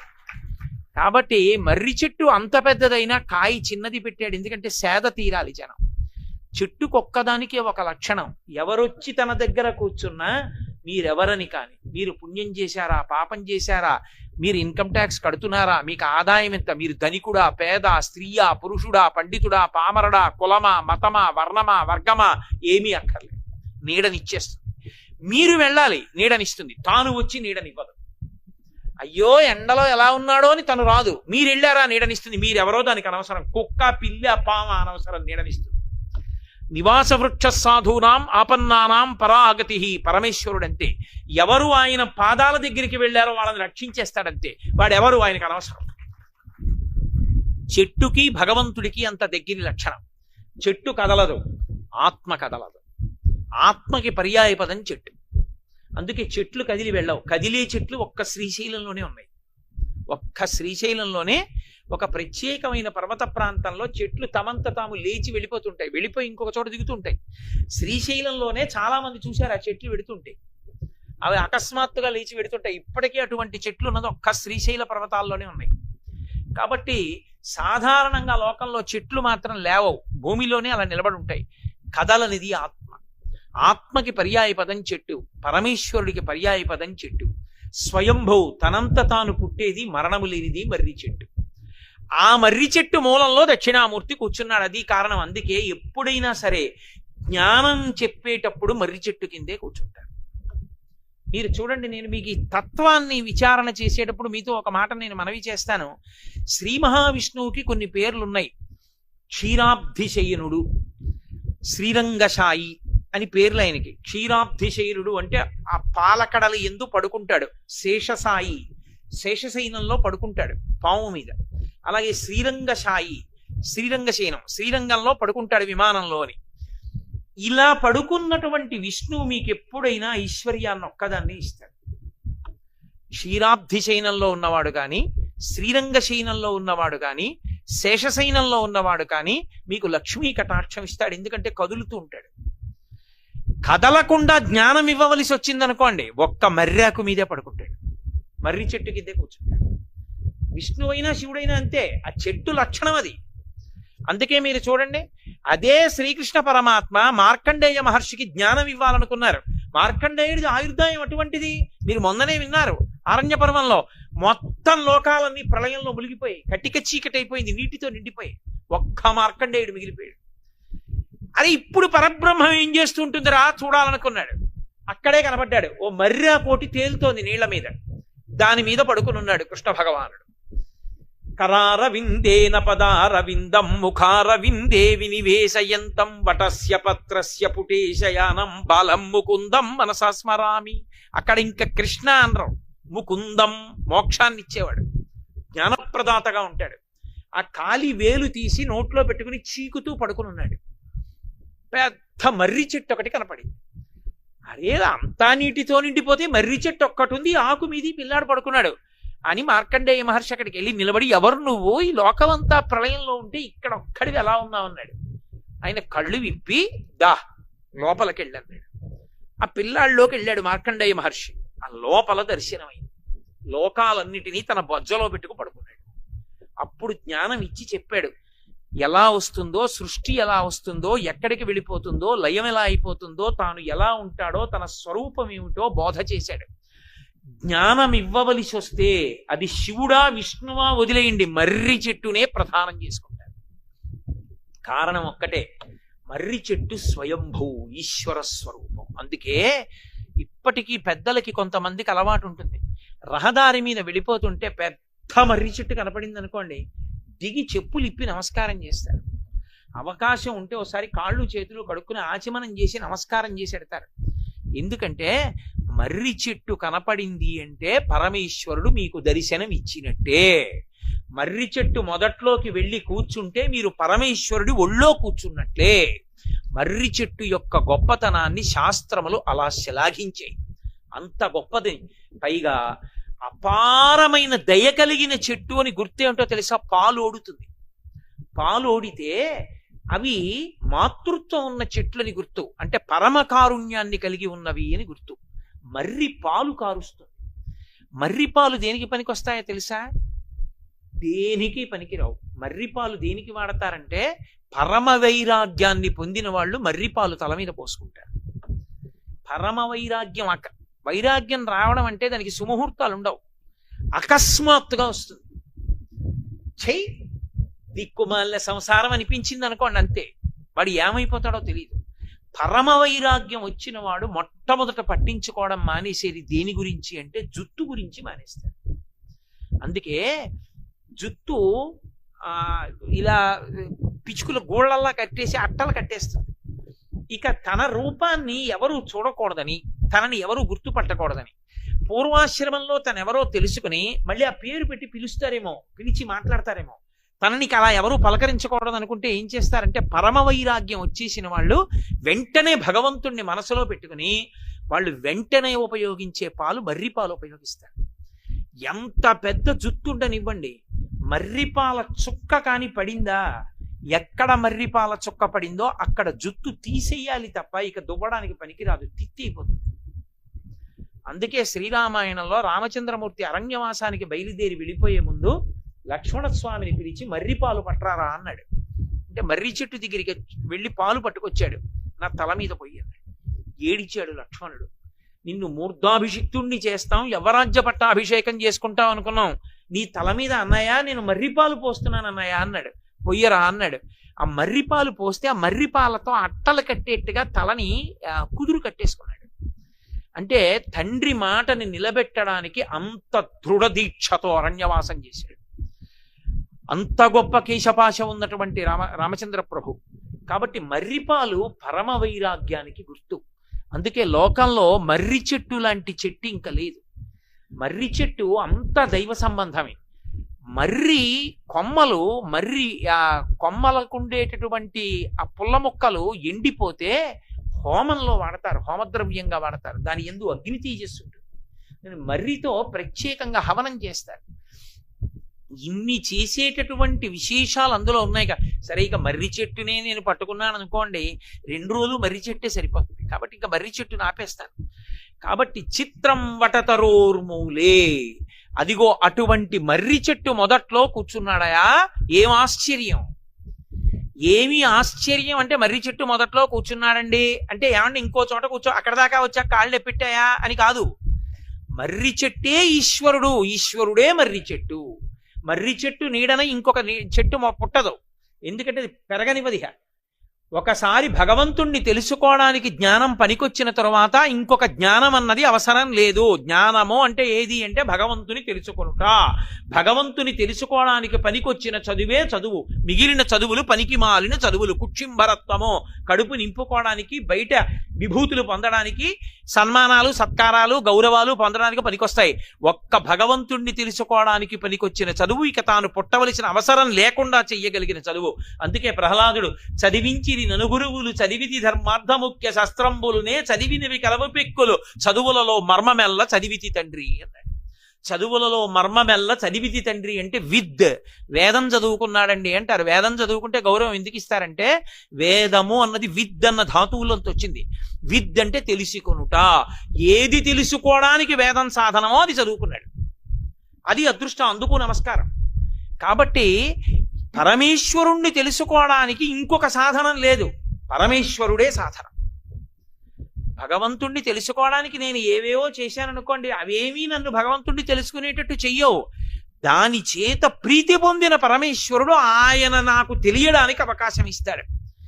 దేవీ శృతిం భగవతీం ప్రథమే పుమాంస తత్సద్గణౌఘ మణికోశ గృహం గృణంతి తద్వారపాటన పటూని చ ఇతిహాస సంతస్వర పరపురాణి పురస్సరాణి అంటారు పరాశర భట్టలు శ్రీగుణరత్నకోశం చేస్తూ. అమ్మా, ఈ పురాణాలు కాని, వేదాలు కాని, శృతులు కాని, స్మృతులు కాని, ఈ కావ్యాలు కాని, ఇవన్నీ ఏమిటంటే భగవంతుడు ఎక్కడున్నాడో చెప్తాయి. ఎక్కడున్నాడో చెప్తాయి తప్ప భగవంతుడి దర్శనాన్ని చేయించలేవు. భగవంతుడి దర్శనం ఎవరు చేయిస్తారు? ప్రీతి పొందిన భగవంతుడు చేయిస్తాడు. నేను భక్తితో బతుకుతున్నాను అనుకోండి, నా భక్తికి మెచ్చిన పరమేశ్వరుడు ఒకనాడు నాకు కనపడాలి. ఆయన జ్ఞానం ఇవ్వాలి. ఆయనే ఓరి పిచ్చాడా ఇక్కడే ఉన్నాను రా అని నాకు అనుభవంలోకి తేవాలి తప్ప అప్పటి వరకు నేను ఏమనుకుంటాను, ఎక్కడో ఉన్నాడంటాను. అందుకే దూరంగా ఉన్నవి చూడ్డానికి చెట్టు ఎక్కుతారు. ఎక్కడానికి పనికొస్తుంది చెట్టు అంటే? మిగిలిన ప్రాణులన్నీ వెన్నుపాం అడ్డంగా పుడతాయి, మనుష్యుడు ఒక్కడే నిలువు వెన్నుపాముతో పుడతాడంటే ఊర్ధముఖ చలనం చెయ్యాలి, పైకెక్కాలి. అందుకే ఈశ్వరుల దేవాలయాలన్నీ స్వయంభూ దేవాలయాలు కొండల మీద ఉంటాయి. ఎందుకంటే ఎక్కాలి నువ్వు జీవితంలో, పైకెక్కితే తప్ప ఈశ్వర దర్శనం అవదు, ఊర్ధ్వముఖ చలనం చెయ్యాలి. ఆ ఊర్ధ్వముఖ చలనం చేయడానికి పైకెక్కడానికి చెట్టు ఆధారం. చెట్టు ఎక్కితే దూరంగా ఉన్నది కనపడుతోంది, దూరంగా ఉన్న కనపడింది ఏమవుతుంది? నీ తృప్తి కలగాలంటే దూరంగా ఉన్నది నువ్వైపోవాలి. ఇప్పుడు నాకు దాహంగా ఉందండి, నేను అలా వెళ్ళిపోతున్నాను, సరోవరం కనపడింది, నా దాహం తీరిపోతుందా? నీళ్లు తీసుకుని పక్కన పట్టుకుని ఏవో పెద్ద పెద్ద అరుపులు వినపడుతున్నాయి, క్రూర మృగాలు, బాబాయ్ కొంచెం దూరంగా వెళ్ళి తాగుదామని వెళ్ళిపోతున్నాను, నా దాహం తీరుతుందా? తీరదు. ఈ నీళ్లు తాగేశాను కాస్త దూరం వెళ్ళి. ఇప్పుడు సరోవరంలో ఉన్న నీళ్లు, నా చేతిలో ఉన్న నీళ్లు నేనైపోయాయి. ఇప్పుడు ఏమైపోయింది? దాహం తీరిపోయింది. నా నీళ్లుగా ఉన్నంతసేపు దాహం పోలేదు, ఆ నీళ్లు నేనైపోయినప్పుడు దాహం పోయింది. అలా దూరంగా ఉన్నవి నేనైనప్పుడు దాహం పోయినట్టే ఆ దాహార్తిని అంటే సంసార భ్రమణ పరితాపోపశమనాన్ని కల్పించగలిగింది ఎప్పుడు అంటే కేవలముగా భగవంతుడు అనుభవంలోకి వచ్చినప్పుడు. అలా ఇవ్వగలిగినది చెట్టు, ఆ చెట్టే ఈశ్వరుడు. అందుకే మీరు చూడండి, ఈశ్వరుణ్ణి కట్టడానికి, ఈశ్వరుణ్ణి పట్టడానికి, ఈశ్వరుణ్ణి తెలుసుకోవడానికి ఈశ్వరుడే సాధనం అవుతాడు మీకు. అందుకే లోకంలో కొన్నిటినే సాధనంగా చెప్తారు. చెట్టు ఉందనుకోండి, చెట్టు ఎక్కడానికి సాధనాలు ఉండవు, చెట్టే సాధనం. నేను ఇచ్చిన తెచ్చుకున్నానండి అనడానికి కుదరదు. అడవిలో వెళ్ళేటప్పుడు ఇచ్చినట్టు వెళ్తాయంటే చెట్టు ఎక్కడానికి ఎవరు సాధనం? చెట్టే. చెట్టుకే బొడిపు ఉంటుంది, ఆ బొడి పట్టుకుంటాడు. చిన్న కన్నం ఉంటుంది, లేకపోతే ఆ బెరళ్ల మధ్యలో వేళ్ళు వేసుకుంటాడు, కొమ్మలు అట్టుకుంటాడు. ఆ కొమ్మల మించి అలా కొమ్మ కొమ్మ కొమ్మ పట్టుకుంటూ పైకెక్కుతాడు. చెట్టు ఎక్కడానికి చెట్టు సాధనం. అలా ఈశ్వరుణ్ణి పట్టుకోవడానికి ఈశ్వరుడు సాధనం. మీకు లోకంలో అటువంటివి పూజనీయాలు. అందుకే ఏనుగు చూడండి, ఏనుగు మీద ఎక్కడానికి ఏనుగే సాధనం. మీరు గురువాయూరు వెళ్ళి చూస్తే ఏనుగు ఎక్కేవాళ్ళు స్టూల్ తెచ్చుకుని దాని మీద ఎక్కెక్కరు, ఏనుగే కాలు చాపుతుంది వాళ్ళు రాగానే. ఒక్కసారి దాని చెవి పట్టుకుని ఆ కాలెత్తి దాని కాలి ఆ మడమలో ఆ సంధి భాగంలో వేసి ఒక్క దూకి పైకెక్కి ఎగిరి ఆ కుంభస్థలం మీద కూర్చుంటాడు. ఏనుగు ఎక్కడానికి ఏనుగు కాలు సాధనం, ఏనుగుని పట్టడానికి ఏనుగే సాధనం. ఏనుగుని కట్టడానికి నిజానికి ఎవడి శక్తి చాలదు, ఏనుగు తానే లొంగుతుంది. కాలు ఇలా పెట్టి ఆ గొలుసు తన తొండంతో తీసి మావటికి ఇస్తే దాని కాలుకు చుట్టేస్తాడు. ఏనుగుని పట్టడానికి సాధనాన్ని ఏనుగే అందించినట్టు, ఏనుగుని ఎక్కడానికి ఏనుగే తన కాలిచ్చినట్టు, పరమేశ్వరుణ్ణి తెలుసుకోవడానికి పరమేశ్వరుడే తన పాదం చాపుతాడు భక్తితో కూడిన క్రియ వలన. చెట్టెక్కడానికి చెట్టు సాధనమైనట్టు ఈశ్వరుణ్ణి తెలుసుకోవడానికి ఈశ్వరుడే సాధనమవుతాడు. ఇన్నిటికీ తార్కాణమా మర్రి చెట్టు. అందుకే ఆ మర్రి చెట్టుని చూస్తే ఓ నమస్కారం. అంత గొప్ప మర్రి చెట్టు ఒక గొప్ప కుండం పక్కన తనంత తాను పుడితే అందున దక్షిణ దిక్కుకు పుడితే అదేం దొరకమంటే దొరికే స్థలమా? ఆ స్థల వైభవం ఏమిటో పసిగట్టాలి. అప్పుడు పసిగట్టి దాన్ని రక్షించుకోవాలి, దాన్ని ఈశ్వర విభూతితో నింపుకోవాలి. అందుకని ఎక్కడున్నాడు రా దక్షిణామూర్తి అంటే చిత్రం వటతరోర్ మూలే వృద్ధా శిష్య గురుర్ యువా. ఇది చిత్రం, ఇది ఆశ్చర్యం. ఎందుకు ఆశ్చర్యపోతున్నారంటే అదిగో ఆ మర్రి చెట్టు మూల కూర్చున్న దక్షిణామూర్తిని చూడటం ఆశ్చర్యం. ఆ చెట్టు ఎంత గొప్పది. నేను ఒక మాట అంటే మీరేమనుకోకండి, ఇప్పటిదాకా మీరు ఆ చెట్టును చూసుంటారు. ఇప్పుడు నా ఉపన్యాసం అయిపోయిన తర్వాత ఆ చెట్టు దగ్గరికి ఇంకోసారి వెడదామని మీకు అనిపిస్తోందా, అనిపించట్లేదా? ఏదైనా ఓ ఎండుటాకు దొరికితే రేపు నీళ్లు తల్లి చూద్దామని మీకు అనిపిస్తోందా, అనిపించట్లేదా? దాని ఆకు దొరికితే ఓసారి ఇలా రాసి చూద్దాం, ఎండుటాకి పచ్చాకి తేడా ఏమిటో చూద్దాం. రావి చెట్టు చప్పుడు చేస్తుందన్నారు, మర్రి చెట్టు చప్పుడు చేయదన్నారు. గాలి వేసినప్పుడు ఒకసారి ఇక్కడ అక్కడ చూద్దామని అనిపిస్తోందా లేదా? దానికి ఊడలు తానే దింపుతుందన్నారు, ఆ ఊడలు ఎలా దిగుతున్నాయో చూద్దాం. ఊడలు పట్టుకుని భూమికి తగలకుండా వెళ్ళొచ్చు అన్నారు. భూమికి తగలకుండా పెడితే ఆకాశ గమనం అంటారు. ఆకాశ్ అన్న మాటకు అర్థం ఏమిటో తెలుసా? ఆ అంటే పరమాత్మ, కాశ్ అంటే ప్రకాశించడం. ఊడ భూమికి తగలకుండా వెళ్ళాడంటే భగవంతుని ఎందే ప్రయాణం చేశాడండి. దానికి ఆధారం ఆయనే, మర్రి చెట్టే. ఇంకా ఏ చెట్టుకి అలా పట్టుకుని వెళ్ళడానికి ఉండదు, ఒక్క మర్రి చెట్టుకే. అందుకే అది పరమేశ్వర స్వరూపం. అది ఊపి వెళ్ళిపోవడానికి అవకాశం ఇచ్చేస్తుంది. కాబట్టి ఇన్ని చిత్రాలు ఉన్నాయన్నాడు ఆయన. ఓసారి ఆ చెట్టుని చూసి రేపు వీలైతే కొంచెం పసుపు రాసో బొట్టెట్టి నమస్కారం పెట్టాలరా అని మీకు అనిపిస్తుందా, అనిపించదా? అనిపించింది అంటే అది చిత్రం. అసలు ఆ చెట్టు స్వయంభువు, ఆ చెట్టు పరమేశ్వరుడు. కాబట్టి ఇప్పుడు అటువంటి చెట్టు మొదట్లో కూర్చున్నాడు ఆయన. చిత్రం వటతరోర్మూలే వృద్ధా శిష్య గురుర్ యువా. ఇదో చిత్రం. ఆయన దగ్గర శిష్యులు కూర్చున్నారు. ఆయన గురువు గారు యువకుడుగా ఉన్నాడు, శిష్యులు వృద్ధులు, వయసు అయిపోయిన వాళ్ళు కూర్చున్నారు. వయసు అయిపోయిన వాళ్ళు శిష్యులు, వయసులో ఉన్నవాడు గురువు గారు. వయసులో ఉన్న గురువు గారు మౌనంగా ఉన్నాడు, వృద్ధులైన శిష్యులు మాట్లాడుకుంటున్నారు. అంటే ఎన్ని చదువుకున్న అనుమానాలున్నంత కాలం, భగవంతుడు అర్థం కానంత కాలం చప్పుళ్ళుంటాయి. అసలు భగవంతుడెవరో తెలిసిపోయిన తర్వాత అనుభవించడంలో పరమ ప్రశాంతత. కాబట్టి మాట ఉండదు, మౌనం ఉంటుంది. అంతర్ముఖ సమారాధ్య బహిర్ముఖ సుదుర్లభ. బహిర్ముఖత్వం అంటే మాట్లాడితేను ఇక స్తోత్రాలు ఉండవు. లోపల తనంత తాను రమిస్తూ ఆనందానుభవంలో ఉండిపోతాడు. ఆ ఆనందానుభవం మౌనం. అక్కడ ఇక మాట ఉండదు. ఆ స్థాయికి వెళ్ళకపోతే మాటలు ఎక్కువ, అల్లరి ఎక్కువ, అరంజరోధన ఎక్కువ కింద ఉంటుంది. బయట ఉత్సవం జరుగుతూ ఉంటుంది, ఆయన్ని సేవించడం కాదు, చాలా పుణ్యం వస్తుంది, లోపల కూర్చుని పూలు కట్టుకునే వాళ్ళు ఉంటారు కొంతమంది. అది అలా ఉంటుంది. కాబట్టి ఆ భగవంతుణ్ణి సేవించడం కన్నా భగవంతుణ్ణి అనుభవించడంలో ప్రశాంతత. ఆ మౌనంలో కన్నుల వెంట నీరు కారిపోతూ అలా కూర్చుంటాడు. అప్పుడు ఎవరిని కలవాలని, మాట్లాడాలని అప్పుడు ఇష్టం ఉండదు. అప్పుడు ఇక ఉత్సవాలు ఉండవు. అప్పుడు ఇక అక్కడికి వెడదాం, ఇక్కడికి వెడదాం ఏ ఉండదు.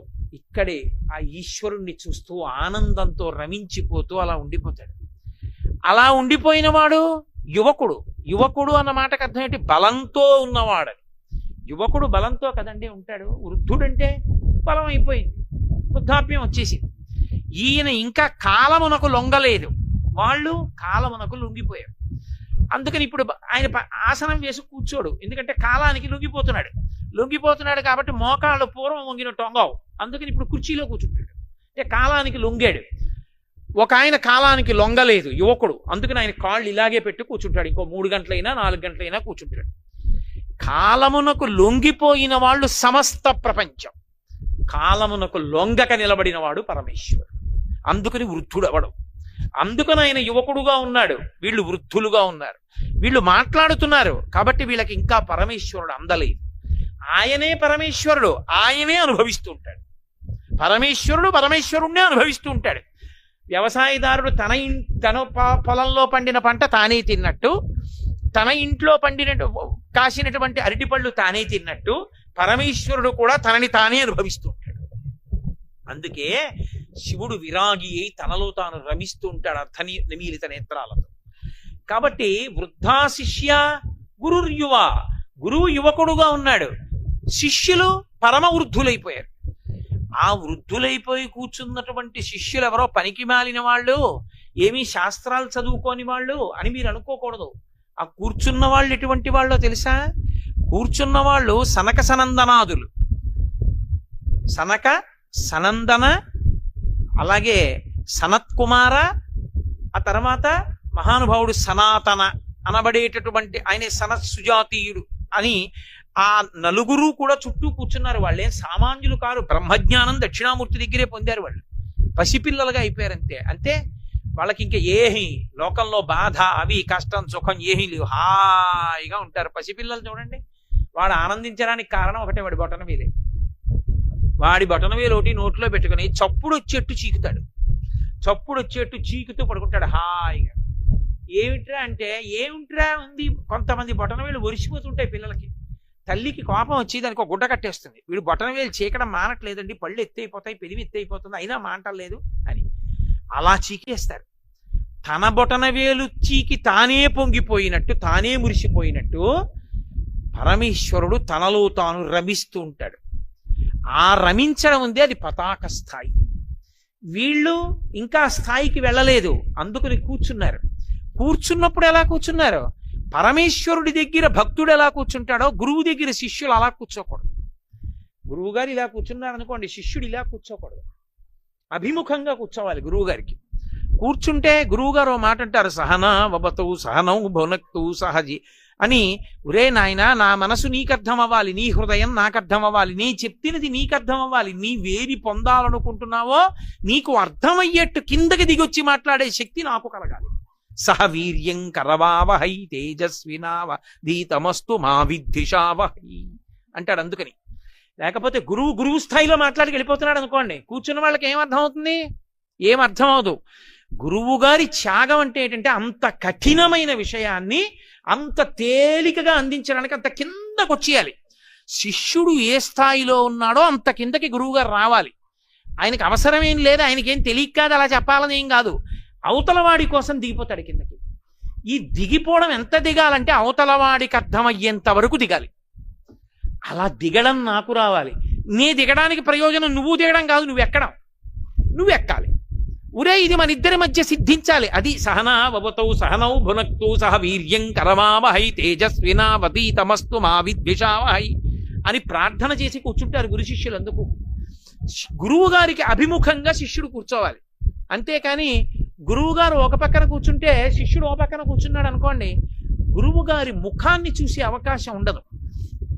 ఎదురుగుండా కూర్చుని వినవలసిన సభలు కొన్ని ఉంటాయి, పక్కకి కూర్చోవలసిన సభలు కొన్ని ఉంటాయి. పక్కకి కూర్చోవలసిన సభలో ఎదురుగుండా కూర్చోకూడదు. గురువు గారికి ఎప్పుడూ కూడా ఓ పక్క కూర్చుని వినకూడదు, అభిముఖంగా కూర్చుని వినాలి. రాజసభ నడుస్తోందనుకోండి, ఎదురుగుండా కూర్చోకూడదు. పరిపాలనాంశ కలిగినటువంటి వాడికి ఎదురుగుండా కూర్చోకూడదు. ఎందుకని? నా విష్ణు పృథివీపతి, విష్ణువాంశ లేకుండా రాజు కాడు. రాజు విష్ణువు కాబట్టి విష్ణువుకి అభిముఖంగా ఉండకూడదు, పక్కకుండాలి. అందుకే పూర్వసభలో మహారాజు ఇలా కూర్చుంటే కుడి చేతి వైపు మంత్రి సేనాని ఉంటే ఇటు కూర్చునేవారు తప్ప రాజుకి ఎదురుగుండా కూర్చునేవారు కాదు.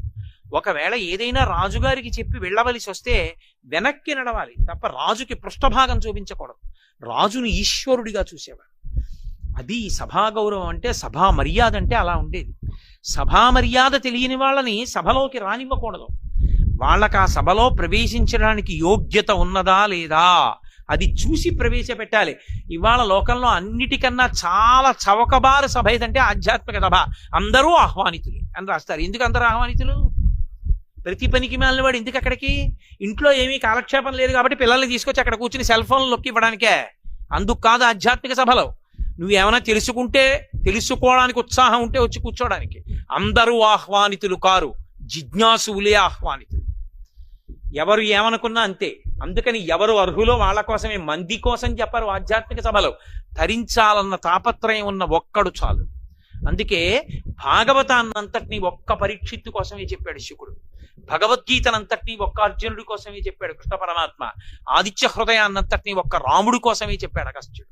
తప్ప ఎంతమంది వస్తారండి దాన్ని బట్టి చెప్తానని అడిగాడంటే అసలు వాడు కూర్చుని చెప్పే అధికారం లేదు.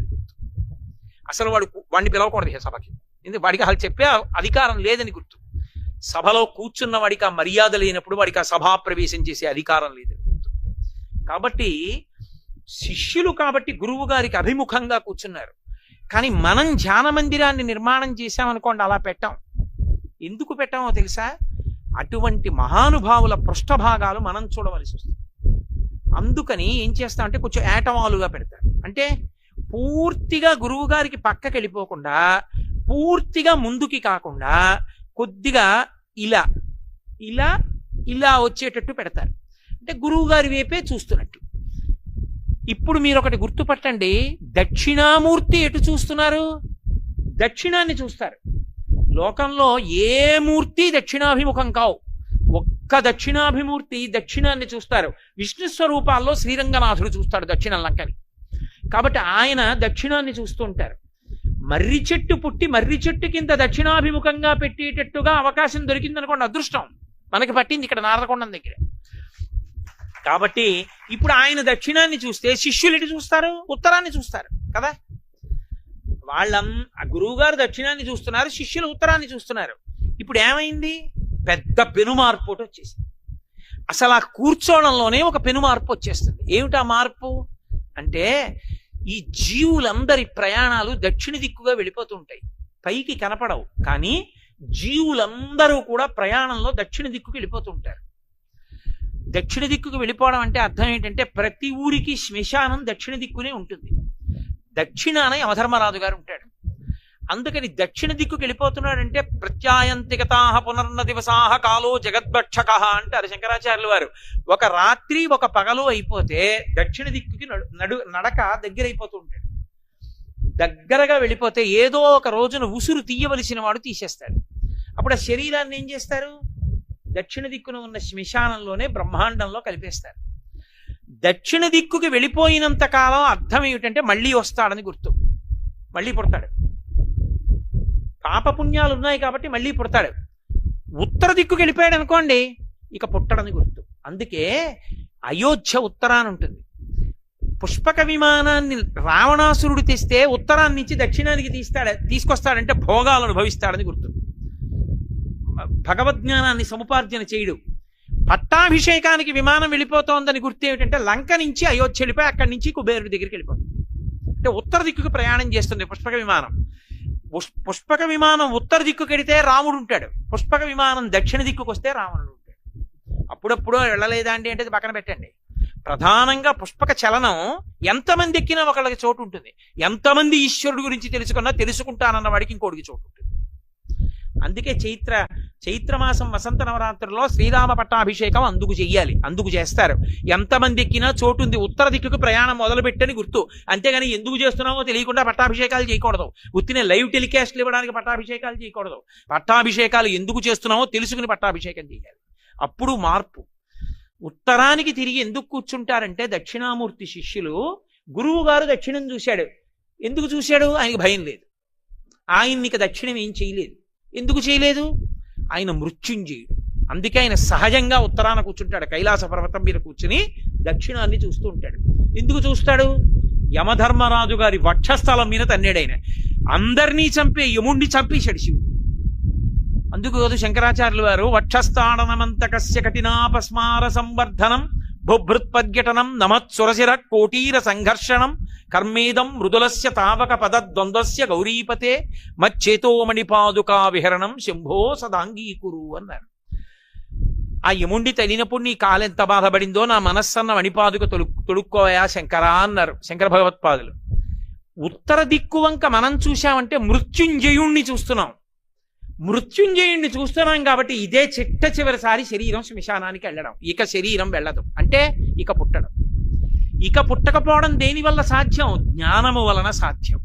జ్ఞానము వలన ఏం తెలుస్తుంది? శరీరం నేను కాదు, ఆత్మ నేను అని తెలుస్తుంది. ఆత్మ నేను అని తెలియగానే అది ఎక్కడికి వెళ్ళదు కాబట్టి ఇక బెంగలేదు. పోయేది పోకుండా ఆగదు కాబట్టి బెంగలేదు. ఏడవడానికి కారణం లేదు. నాను శోచంతి పండితాహ. కాబట్టి ఏడవడానికి కారణం ఏముందిరా అని అడిగాడు గీతాచార్యుడు. అందుకే ఉండని దేహం గురించి ఏడిస్తే ఉంటుందా? పోని ఆత్మ గురించి ఏడవకుండా ఉంటే మాత్రం పోకుండా ఉంటుందా? నువ్వు ఏడిచినా ఏడవపోయినా ఆత్మ ఉంటుంది. నువ్వు ఏడిచినా శరీరం పోతుంది. ఇంకా దేనికి ఏడుస్తున్నావు అని అడిగాడు. ఎంత ప్రశ్న నిజంగా. అది జీర్ణమైతే ఏడుపు పోతుంది. అందుకని ఉత్తరానికి శిష్యులు చూస్తారు, దక్షిణానికి గురువు గారు చూస్తారు. మరి గురువుగారు దక్షిణాన్ని చూడొచ్చా అండి? గురువుగారికి ఆత్మ నేను, శరీరం నేను కాదని తెలిసిపోయింది. ఆయన అలా రమించగలడు కాబట్టి ఆయన దక్షిణాన్ని చూస్తుంటాడు, దక్షిణామూర్తి. అందుకే అటు చూస్తున్న ఆయన ఉత్తరంగా మనం చూస్తే మనకి కూడా ఏ భయం ఉండదు. బాహ్యంలో కోరికలు తీరుతాయి, ఆంతరమునందు ఎన్నో యజ్ఞాలు యాగాలు చేసినటువంటి దాని వలన వచ్చినటువంటి ఫలితం ఈశ్వర కృప జ్ఞానము దేని వలన వస్తాయంటే దక్షిణామూర్తి ఉపాసన వలన వస్తాయి. అందున చిత్రం ఏమిటో తెలుసా? మీకు ఏ స్వరూపంలోనూ కూడా సాధారణంగా పరమశివుడు లింగస్వరూపిగా ఉంటాడు. ప్రతి దేవాలయంలో ఒక్క అసుర సంధ్య వేళ దాటిపోతే కవచం పెట్టేస్తారు. శివలింగానికి కవచం పెట్టేశారు అంటే శైవాగమంలో అర్థం ఏమిటంటే నంది శృంగాల్లోంచి చూడవద్దు అని. తప్ప మీకు పాదాలు కనపడతాయా? కనపడవు. పరమశివుడి ఆవిర్భావమూర్తి అని ఒకటి ఉంటుంది. శివలింగం దేవాలయం వెనకాతలు ఉంటుంది, గోడలో పెడతారు ఆవిర్భావలింగం అని. దానికి శివలింగాన్ని చించుకుని ఒక మూర్తి ఉంటుంది. దాని తల కనపడదు, పాదాలు కనపడవు. అది మహాశివరాత్రి నాడు వెలిసినటువంటి జ్యోతి స్తంభంలో ఉన్నటువంటి పరమశివుడు కాబట్టి ఆయన పాదాలు కనపడవు ఎప్పుడు. అసలు నిజానికి పరమశివుని పాదములు దర్శనం కావు, విష్ణువు పాదములు దర్శనము కాకుండా ఉండవు. విష్ణువు పాదాలు ఎప్పుడూ దర్శనం అవ్వాలి, శివుడి పాదాలు దర్శనం కావు. అటువంటి పరమశివుని యొక్క పాదాలు దర్శనం చేయడానికి అవకాశం ఒక్క దక్షిణామూర్తి గాని. ఎందుకని? ఒకటే కారణం, సంప్రదాయ శిష్యుడు పాదం పట్టుకోవడానికి గురువు గారు తిరస్కరించారు. అసలు మంత్రోపదేశ ప్రక్రియ ఎక్కడ ప్రారంభం అవుతుందంటే గురువు గారు తన పాదం చాపుతాడు. చాపితే శిష్యుడు ఒక్క పాదాన్నే పట్టుకుంటాడు. ఒక్క పాదాన్ని గట్టిగా పట్టుకుని తల ఉంచి తను పట్టుకున్న చేతుల మీదే తన తల ఉంచుతాడు. ఉంచి భోరున ఏడుస్తాడు, ఇన్ని జన్మలెత్తాను గురువుగారు, ఇన్నాళ్ళకి దొరికింది మీ పాదం, నన్ను అనుగ్రహించండి అని అడుగుతాడు. అందుకే విదితాకిల శాస్త్ర సుధా జలధే మహితోపనిషత్కదితార్థనిధే అంటే కిందకు వంగి ముట్టుకుంటాం జగద్గురువుల పాదాన్ని, ఎక్కడుంటే అక్కడే ఉన్నాయని. గురువుగారి పాదం పట్టుకుంటే గురువుగారు ఉపదేశం చేస్తారు. గురువుగారు శిష్యుణ్ణి ఎంతో అనుగ్రహిస్తే, తనిచ్చిన మార్గంలో పండుతున్నాడనిపిస్తే గురువు తన పాదాన్ని తల మీద పెడతాడు, శిష్యుడి తల మీద. అందుకని గురువు గారు శిష్యుడికి పాదం కనపడకుండా అట్టే పెట్టకూడదు, కనపడాలి శిష్యుడికి. సంప్రదాయ శిష్యుడు అనుకోండి, తన దగ్గర మంత్రోపదేశాన్ని పొందిన శిష్యుడు అనుకోండి, వస్తే ఆ శిష్యుడు పాదాలకి నమస్కారం చేస్తే అనుమతించాలి. అంటే గురువు గారు నడుస్తున్నప్పుడు, సభలోకి వస్తున్నప్పుడు సంప్రదాయ శిష్యుడిని నమస్కారం చేయకూడదు. సంప్రదాయ శిష్యుడికి అధికారం ఏమిటంటే గురువు గారి అనుమతి తీసుకుని ఆయన అనుష్ఠానం చేసుకున్న తర్వాత నమస్కారం చేసుకోవాలి వెళ్ళి. అది వాళ్ళకుండే అధికారం, అది వాళ్ళకుండే గౌరవం. నేను మహానుభావుడు మా గురుదేవుల్ని అలా నమస్కారం చేసుకుంటూ ఉంటా వెళ్ళి. మహానుభావుడు అలా అనుగ్రహిస్తూ ఉంటారు కూడా. ఆ కట్టుకున్న ధావళితోటే ఆ అభిషేకం చేసుకుని వచ్చిన వ్యక్తి వచ్చినట్టే కుర్చీలో కూర్చుని రారా నాయనా అని రెండు పాదాల మీద తలపెట్టి నమస్కారం చేస్తే వంగి రెండు చేతులు పెట్టి చిన్నతనంలో మా అమ్మ నన్ను ఎలా పట్టుకుందో అలా పట్టుకుని నాకు రక్ష పెడతారు. అది గురువు అంటే. ఆ గురువు గారు అలా అనుగ్రహించబట్టి మహానుభావుడు మా గురువు గారి అనుగ్రహం, అమరేశ్వర ప్రసాద్ గారి శర్మ గారి అనుగ్రహంతో 4 మాటలు చెప్పుకుంటున్నారు. కాబట్టి గురువు గురువే, గురువు పరమేశ్వర స్వరూపుడు. అటువంటి గురువు ఇబ్బంది పడకుండా చూసుకుంటూ ఉండాలి. ఇప్పుడు గురువుకి ఇబ్బంది కల్పించకూడదు, గురువుని నిగ్రహించడం, ఇబ్బంది పెట్టడం చేయకూడదు. గురువు ఎక్కడున్నా అనుగ్రహిస్తాడు. కాబట్టి ఆ గురువు పాదం కనపడాలి. అందుకే ఆయన వీరాసనం వేసి కూర్చుంటాడు. దక్షిణామూర్తిగా పరమశివుడు కుడికాలు కింద పెట్టి ఎడమకాలు పైకెత్తి మోకాలు మీద వేస్తాడు. ఒక్క రామచంద్రమూర్తి శిష్యులకి ఉపదేశం చేస్తుంటే కూర్చుంటాడు అలా.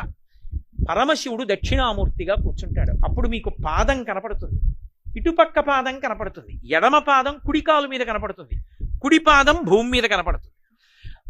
గురువు గారి వంక చూస్తుంటే గురువు గారు ఏం చేశారు? వీళ్ళు ఓహో మాట్లాడారు శిష్యులు. గురువుగారండి ఆత్మ ఏమిటండి, గురువుగారు ఆత్మ అనుభవంలోకి ఎలా వస్తుందండి, ఈ జనన మరణ చక్రం నుంచి బయటికి ఎలా వస్తామండి, సంసారం ఎలా పోతుందండి, ఇన్ని అడిగారు. ఆయన ఏం చేశాడు? ఏమీ మాట్లాడలేదు. శిష్యాస్తు చిన్న సంశయా ఇలా అన్నారు, అంతే పోయింది. అంటే ఇక్కడ మీరు చాలా జాగ్రత్తగా అర్థం చేసుకోవాలి. అవతలవాడి అజ్ఞానం పోగొట్టడానికి సాధారణంగా ఏం చేస్తారంటే మాట్లాడి పోగొడతారు. అది ఒక ప్రక్రియ, మాటల ద్వారా పోగొడతారు. అయితే అన్ని వేళలా మాట్లాడి పోగొట్టాలని మీకేమీ అక్కర్లేదు. ఎందుకో తెలుసా? పూజ చేసుకుంటున్నాడు, పూజ చేసుకుంటూ ఎవరితోనైనా మాట్లాడాడు అనుకోండి, అప్పటి వరకు తాను పూజ చేసిన ఫలితం వాళ్ళకి ఎడుతుంది. మాట్లాడకూడదు. ఆచమనం చేశాడంటే ఇంకా మళ్ళీ మంత్రపుష్పం తర్వాత పీట మించి లేచిపోయాకే మాట్లాడాలి, ఈ మధ్యలో మాట్లాడకూడదు. అలా మాట్లాడితే వాడు అవివేకి, వీడు చేసిన పూజ వాళ్ళకి వెళ్ళిపోతుంది. కాబట్టి నైవేద్యానికి పళ్ళు పెట్టడం మర్చిపోయింది భార్య, పూజ అవుతోంది, ఏం చేయాలి? అప్పుడు ఏం చేస్తాడంటే చిటికేస్తాడు. ఆమె జాగ్రత్త తెలుసున్న వ్యక్తి, ఈయన చిటికేసాడంటే వింటూ ఉంటుంది, గబుక్కుని ఏదైనా మర్చిపోయామేమో ఉపచారం అని. ఆ చిటిక విని వచ్చింది, అంది అన్నాడు అంటే అంది అంటే నైవేద్యానికి ఏది అని పరిగెత్తికెళ్ళి 4 పళ్ళట్టుకొచ్చి అక్కడ పెట్టి నైవేద్యం పెట్టాడు. ఇప్పుడు నోటితో అడిగాడా నైవేద్యానికి ఏదని అంటే ఆవిడేమంది? పళ్ళు తెచ్చేసిందా?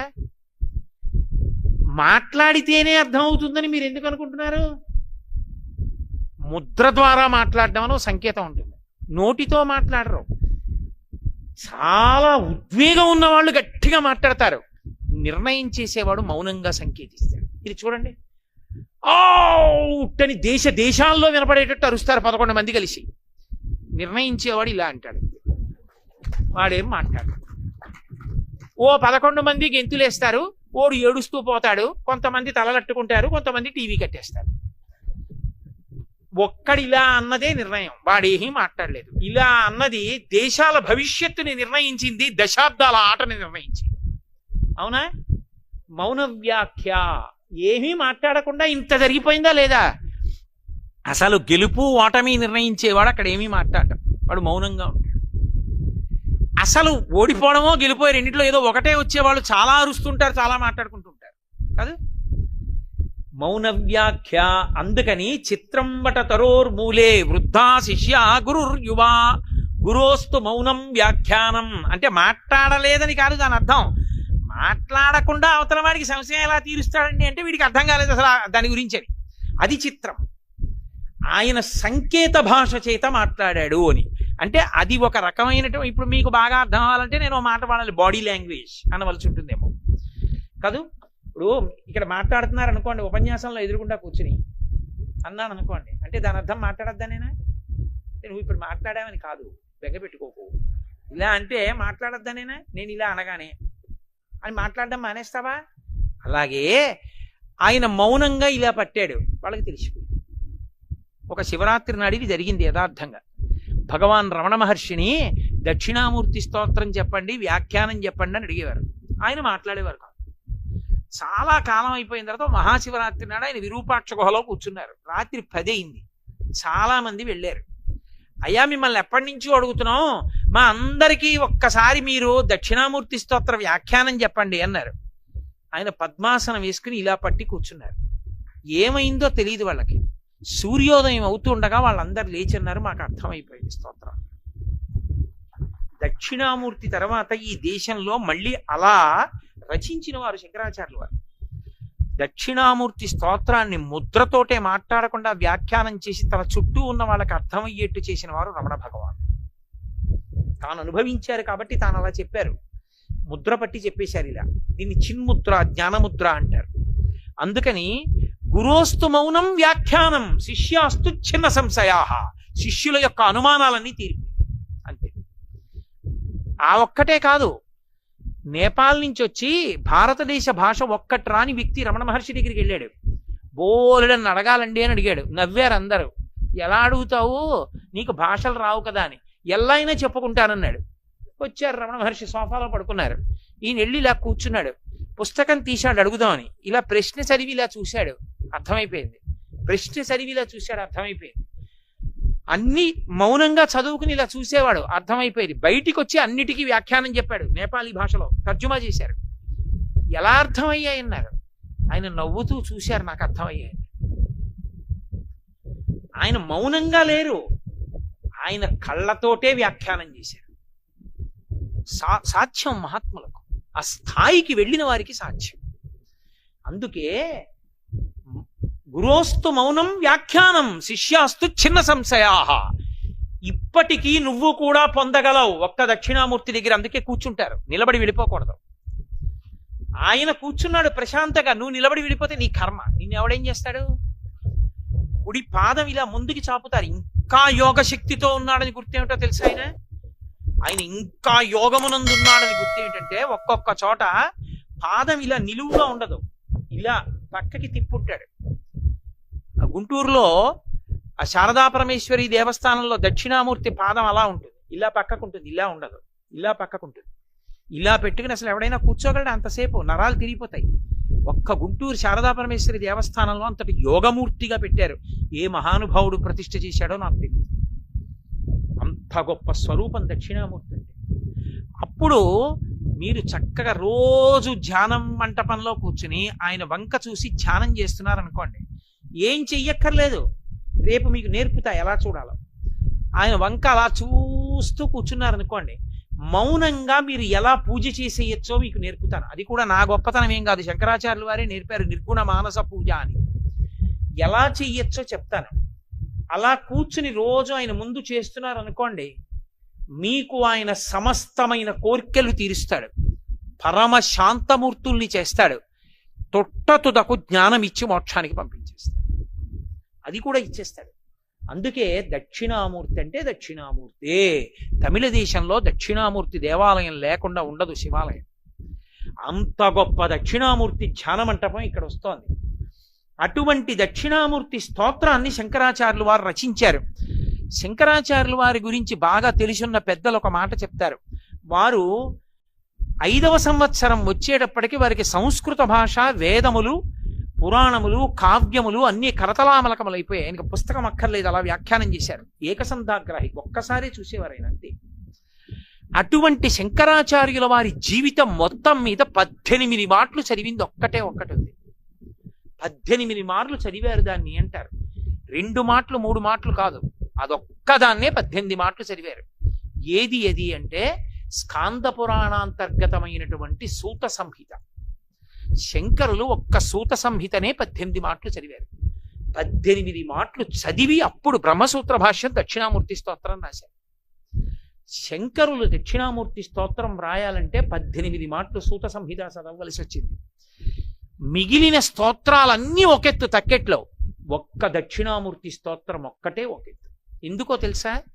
మిగిలిన ఏ స్తోత్రమైనా భగవంతుణ్ణి పొగుడుతుంది. ఇప్పుడు నేను శ్రీరామ రక్షాస్తోత్రం అన్నాను అనుకోండి, రాముడి గుణగానం చేస్తుంది. ఏదో షట్పది స్తోత్రం అన్నాను అనుకోండి, కృష్ణుడిని వర్ణిస్తుంది. లేకపోతే పంచాక్షరి స్తోత్రం అన్నాను అనుకోండి, శివుణ్ణి వర్ణిస్తుంది. దక్షిణామూర్తి స్తోత్రం అలా వర్ణించదు. నాకు నా గురువుకి తేడా లేదంట. అందుకే ఆ శ్లోకాలు మీకు జ్ఞాన సాధకములు. అవి కొన్ని కోట్ల జన్మలు తపస్సు చేస్తే వచ్చేటటువంటి జ్ఞానం ఆ శ్లోకాలు రోజు చదువుకోవడం వల్ల వస్తుంది. నే చెప్పట్లేదు, శంకరులు చెప్పేశారు ఆఖరి శ్లోకంలో, సర్వాత్మత్వమితి స్ఫుటీకృతమిదం యస్మాదముష్మిన్ స్తవే తేనాశ్వశ్రవణాత్ తదర్థమననాత్ ధ్యానాచ్చ సంకీర్తనాత్ సర్వాత్మత్వమితి స్ఫుటీకృతమిదం అన్నారు. ఈ శ్లోకాల్ని, ఈ స్తోత్రాన్ని, దక్షిణామూర్తి స్తోత్రాన్ని ప్రతిరోజు ఎవరైతే ఈ స్తోత్రాన్ని చదువుకుంటున్నారో, చదవడం చేత కాని వాళ్ళు, చదువుకోవడం వచ్చిన వాళ్ళు చదివితే వింటున్నారో, విని ధ్యానం చేయగలుగుతున్నారో, ధ్యానం చెయ్యలేకపోతే కనీసం పఠిస్తున్నారో, వింటున్నారో, ఇలాంటి వాళ్ళందరికీ కూడా సర్వాత్మత్వమితి స్ఫుటీకృతమిదం, ఆత్మ అనుభవంలోకి రావడమే కాదు, దానితో పాటుగా సమస్త సిద్ధులు కూడా కలుగుతాయి. ఈ ఒక్క స్తోత్రం అంత శక్తివంతమైనదని ఒక్క భోరంభంసనలో నిలోంబర మహార్నాథో హిమాంసొప్పుమాన్ అన్న శ్లోకాన్ని సగుణోపాసనం ఇచ్చారు, అష్టమూర్తి తత్వాన్ని. మిగిలిన శ్లోకాలు విశ్వందర్పణ దృశ్యమాన నగరీ తుల్యం నిజాంతర్గతం పశ్యన్నాత్మని మాయయా బహిరివోద్భూతం యథా నిద్రయా యస్ సాక్షాత్కురుతే ప్రబోధతమయే స్వాత్మానమేవాద్వయం తస్మై శ్రీ గురుమూర్తయే నమయిదం శ్రీ దక్షిణామూర్తయే అంటూ వారు చేసిన శ్లోకాలు కేవలము స్తుతి పాఠములు కావు, జ్ఞాన ప్రబోధకములు. అందుకే అవి ధ్యాన మంటపంలో కూర్చుని ఒక్కసారి ఆ స్తోత్రం చదివి వెళ్ళిపోతే చాలు. దక్షిణామూర్తి యొక్క పరిపూర్ణానుగ్రహం కలిగి కొన్ని కోట్ల జన్మలెత్తవలసిన వాడు, నన్ను నమ్మండి, నాకు శంకరులు ప్రమాణం, నేను నా సొంత మాట చెప్పట్లేదు. ఈ జన్మలోనే ఆఖరి ఊపిరిలో జ్ఞానం కలిగి పరమేశ్వరుని యందు ఐక్యమైపోతాడు, సందేహం లేదు. అంత గొప్ప స్తోత్రం ఈ ప్రపంచంలో వాంగ్మయం మొత్తం మీద ఉన్న ఒకే ఒక్క స్తోత్రం దక్షిణామూర్తి స్తోత్రం. ఇంకొకటి లేదు లేదు లేదు, తత్తుల్యము కాదు. అదొక్కటే అంత శక్తివంతం. అందుకే శంకరాచార్యుల వారి వాంగ్మయం అంతా ఒకెత్తు, సామాన్యుల కోసం ఇచ్చిన దక్షిణామూర్తి స్తోత్రం ఒక్కటి ఒకెత్తు. అంతేకాదు, దక్షిణామూర్తి స్తోత్ర వైభవం ఏమిటో తెలుసా? ఏల్నాటి శనిలో ఉన్నవాడు, శని వక్రించిన వాడు కూడా బెంగపెట్టుకోకల్లా. శని వక్రించడం అంటే శని ఆ రాశిలోంచి ఇంకో రాశిలోకి వెళ్ళి వెనక్కి వస్తుంటాడు. తులారాశిలోంచి కన్యారాశిలోకి వెళ్ళి కన్యారాశిలోంచి తులారాశిలోకి వస్తాడు. అలా వక్రిస్తే ఆరోగ్యం దెబ్బతింటుంది, చాలా ఇబ్బంది పడతాడు ఆరోగ్యం విషయంలో. శని వక్రించిన వాళ్ళు, అష్టమ శనిలో ఉన్నవాళ్ళు, అర్ధాష్టమ శని వాళ్ళు, ఏలినాటి శని వాళ్ళు ఎవరైనా సరే శంకరాచార్యుల వారు హామీ ఇచ్చేశారు. దేన్ని ఆధారం చేసుకున్నా తెలుసా? జ్యోతిష శాస్త్ర పరిజ్ఞానం శంకరులకు అంత దిట్ట, వారికి తెలియని శాస్త్రం లేదు. వారు అపరశంకరులు. కాలడి శంకరుడు, కామకోటి శంకరుడు, కాలడి శంకరుడు, శృంగేరి శంకరుడు. కాబట్టి మహానుభావుడు ఆయన జ్యోతిష శాస్త్రం అంతా తెలుసు. కాబట్టి ఈ జాతికంతటికి ఆయన ఒక వరం ఇచ్చారు. మీకు ఏ గ్రహం, ఏ పాపగ్రహం జాతకంలో బాధ పెడుతుండనివ్వండి,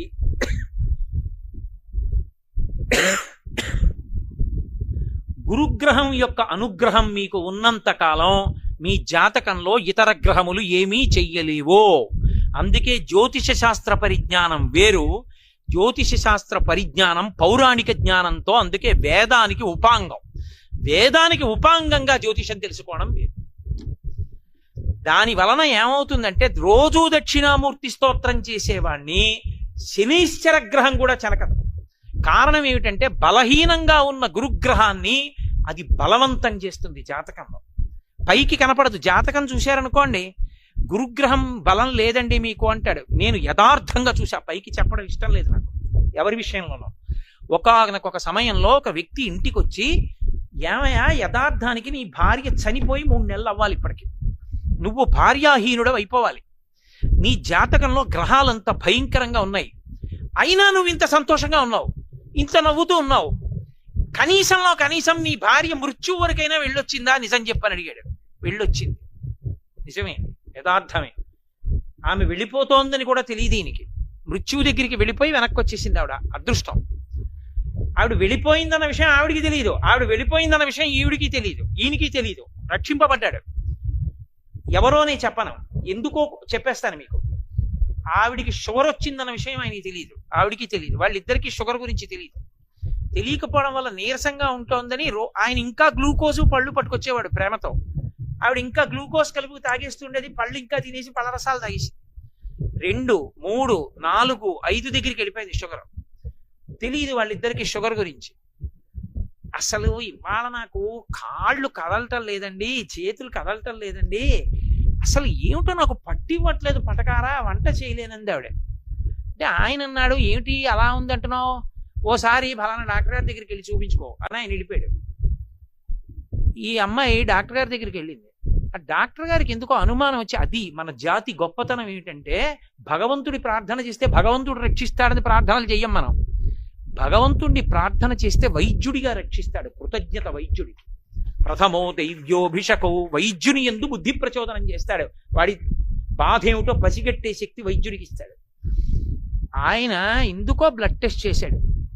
చేసి, అమ్మ మీ ఆయన ఫోన్ నెంబర్ ఇయ్యనా? డాక్టర్ గారే ఫోన్ చేశాడు. ఏమయ్యా మీ ఆవిడ ఇంకో అరగంట ఉంటే చాలా గొప్ప, నువ్వు వచ్చేసేయి తొందరగా.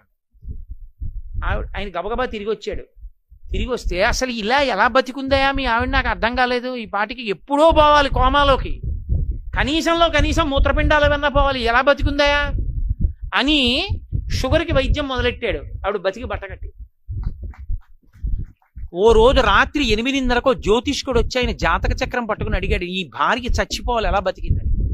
నేను మీకు యథార్థం చెప్తున్నా, ఆయన బలం ఏమిటో తెలుసా? ఆయన దక్షిణామూర్తి స్తోత్రం ఉపాసన చేశాడు. రోజు దక్షిణామూర్తి స్తోత్రం చదవడం ఆయనకు అలవాటు. అది గురుగ్రహాన్ని ఛార్జ్ చేసేసింది. గురుడు శక్తివంతుడై కూర్చున్నాడు జాతకంలో. గురుడి అనుగ్రహం ఉన్నంత కాలం పాపగ్రహాలు ఏం చేయలేవు, అడ్డుపడిపోతాడంతే. గురువు గారి రక్షణ ఉంటే ఇంకేంటండి? గురువు గారికి వాత్సల్యం ఉందనుకోండి, దేవతలు అనుగ్రహిస్తారంతే.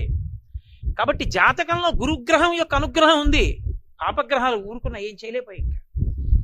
ఒక్క శంకరాచార్యుల వారే ఈ జాతికో పెద్ద వరం ఇచ్చారు, నేను వెళ్ళిపోతాను, వీళ్ళని ఎవడు బాగు చేస్తాడని. దక్షిణామూర్తి స్తోత్రం చదువుకుంటే గురుగ్రహం శక్తి పొందేస్తుంది. రోజు ఒకసారి దక్షిణామూర్తి స్తోత్రం చదివారనుకోండి చాలు, అంతే. ఆడవనివ్వండి, మగనివ్వండి, పిల్లలవనివ్వండి, ప్రయోజకులు అవుతారు, చక్కగా ఉంటారు. ఏమి పెద్ద ఇబ్బంది పడిపోయి భయంకరమైన స్థితిలోకి వెళ్ళిపోకుండా కాపాడుతుంది దక్షిణామూర్తి స్తోత్రం. అంత గొప్పది దక్షిణామూర్తి స్తోత్రం. అది ఇచ్చినటువంటి ఘనత ఈ లోకంలో శంకరాచార్యుల వారికి చెల్లింది. అటువంటి శంకర భగవత్పాదుల జయంతి వచ్చేస్తోంది, వైశాఖ శుక్ల పంచమి. అటువంటి మహానుభావుడు ఈ దేశంలో అవతరించాడు. ఆ శంకరాచార్యుల వారు పుట్టిన వైశాఖ మాసం వస్తూ ఉండగా దక్షిణామూర్తి ప్రతిష్ఠ జరగడం, ఈ స్తోత్రం మనకు అందడం మన యొక్క విశేషమైనటువంటి అనుగ్రహం. హరిప్రసాద్ గారు ఎన్నో పుణ్యకార్యాలు చేశారు. వాటన్నిటి యొక్క ఫలితం ఆయన ఇవాళ చేస్తున్న దక్షిణామూర్తి ప్రతిష్ఠ. వాటి ఫలితం ఈ స్తోత్రాన్ని భక్తులకి పంచిపెట్టడం. కాబట్టి అందరూ చెప్పండి చక్కగా. మౌనవ్యాఖ్య ప్రకటిత పరబ్రహ్మతత్వం యువానం వర్షిష్ఠాంతే వసదృషిగణైః ఆవృతం బ్రహ్మనిష్టైః ఆచార్యేంద్రం కరకలిత చిన్ముద్ర ఆనందరూపం స్వాత్మారామం ముదితవదనం దక్షిణామూర్తిమీడే వటవిటపి సమీపే భూమిభాగే నిషణ్ణం సకల మునిజనానాం జ్ఞానదాతారం ఆరాత్ త్రిభువన గురుమీశం దక్షిణామూర్తిదేవం జనన మరణ దుఃఖచ్ఛేద దక్షం నమామి. చిత్రం వటతరోర్మూలే వృద్ధాః శిష్యా గురుర్యువా గురోస్తు మౌనం వ్యాఖ్యానం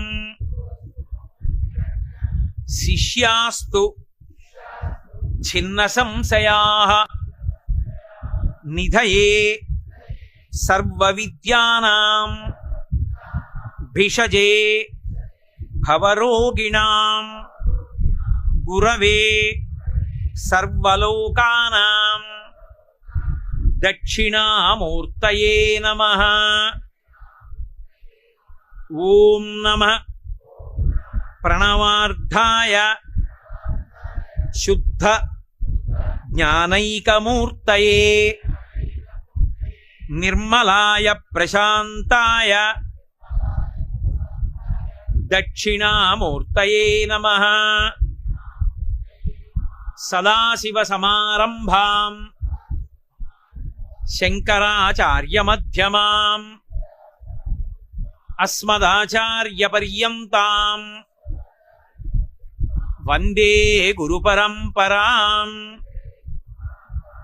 విశ్వందర్పణ దృశ్యమాననగరీ తుల్యం నిజాంతర్గతం పశ్యన్నాత్మని మాయయా బహిరివోద్భూతం యథా నిద్రయా యః సాక్షాత్కురుతే ప్రబోధ సమయే స్వాత్మానమేవాద్వయం తస్మై శ్రీగురుమూర్తయే నమ. ఇదం శ్రీదక్షిణామూర్తయే బీజస్యాంతరివాంకురో జగదిదం ప్రాంగ్నిర్వికల్పం పునః మాయాకల్పిత దేశకాలకలన వైచిత్ర్య చిత్రీకృతం మాయావీవ విజృంభయత్యపి మహాయోగీవయ స్వేచ్ఛయా తస్మై శ్రీగురుమూర్తయే నమ ఇదం శ్రీదక్షిణామూర్తయే యస్యైవ స్ఫురణం సదాత్మకమసత్కల్పార్థకం భాసతే సాక్షాత్ తత్వమసీతి వేదవచసా యో బోధయత్యాశ్రితాన్ యస్సాక్షాత్ కురుతే యస్సాక్షాత్కరణాత్ భవేన్న పునరావృత్తి భవాంభోనిధౌ తస్మై శ్రీ గురుమూర్తయే నమ ఇదం శ్రీ దక్షిణామూర్తయే.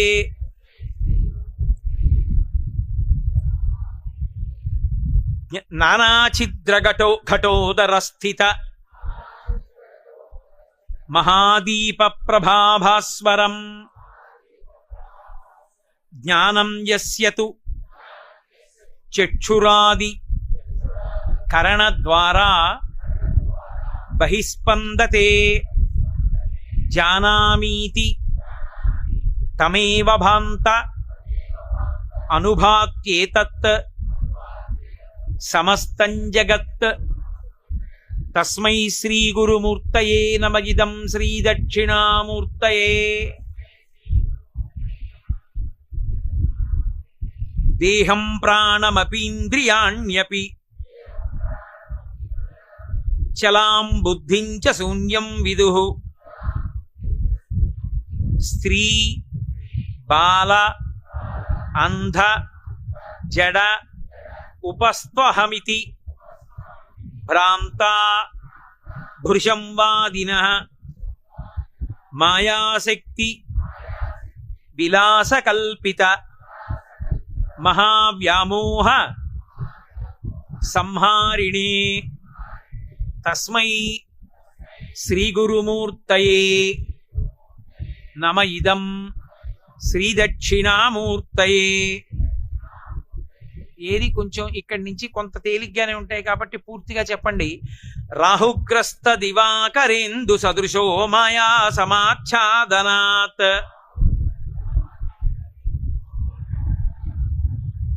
సన్మాత్ర కరణోపసంహరణతో యో భూత్ సుషుష్టు పుమాన్.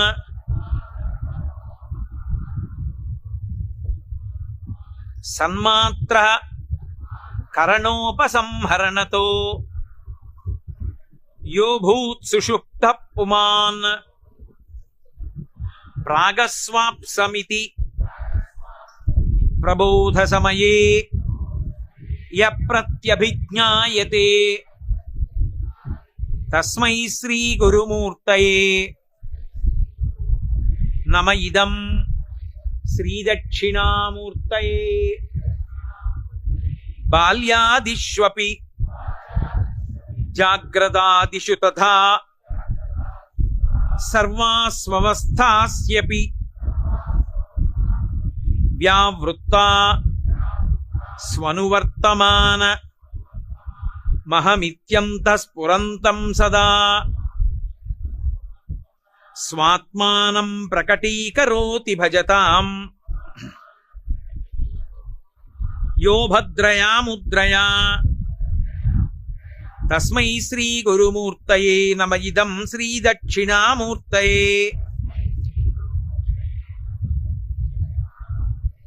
విశ్వం పశ్యతి కార్యకారణతయా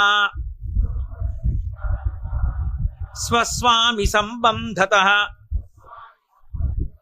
శిష్యాచార్యతయా తథైవ పితృపుత్రాద్యాత్మనా భేదతః స్వప్నే జాగ్రతి వా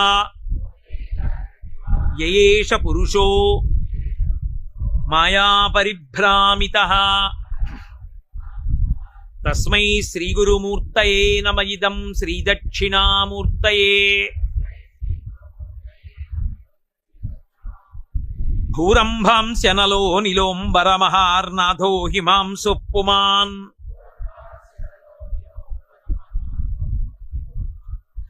ఇత్యాభాతి చరాచరాత్మకమిదం యస్యైవ మూర్త్యష్టకం నాన్యత్కించన విద్యతే విమృశతాం యస్మాత్ తప్పుపడింది యస్మాత్ పరస్మాత్ విభో తస్మై శ్రీ గురుమూర్తయే నమ ఇదం శ్రీ దక్షిణామూర్తయే సర్వాత్మత్వమితి